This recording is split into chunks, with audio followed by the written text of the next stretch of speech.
90% of the business people business எப்படி successful ஆக்குனீங்கன்னு கேட்டால் அவங்க சொல்கிற ஒரு பதில், இங்கே ப்ராப்ளம்ஸ் நிறையா இருக்குது, அதுக்குண்டான சொல்யூஷன் கண்டுபிடிச்சிங்கன்னா உங்களுக்கான கஸ்டமர்ஸ் உங்களுக்கு கிடைப்பாங்க. அது கரெக்டு தான். ஏன்னா இங்கே நிறையா சக்ஸஸ்ஃபுல் பிராண்ட்ஸ் அந்த ஸ்ட்ராட்டஜி தான் ஃபாலோ பண்ணுறாங்க.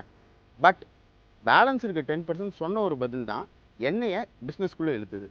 1970s ஜப்பானில் அதிகமாக கன்சியூம் ஆகிற ஒரு பிவரேஜ்னால் அது டீ தான். டீ அங்கே அதிகமாக கிடைக்குங்கிறத தாண்டி டீ குடிக்கிறத ஒரு கல்ச்சராக பார்த்தாங்க. டீ கூட எமோஷனலாக கனெக்ட் ஆகியிருந்தாங்க. அப்போ தான் நெஸ்கஃபே ஜப்பான் உள்ள என்டர் ஆகுறாங்க. என்னதான் பெரிய பெரிய இன்வெஸ்ட்மெண்ட்ஸ், நல்ல branding, rich quality products, affordable ப்ரைஸிங்னு காஃபி லான்ச் பண்ணாலும் டீயோட மார்க்கெட்டில் 1% கூட காஃபினால் பிடிக்க முடியல.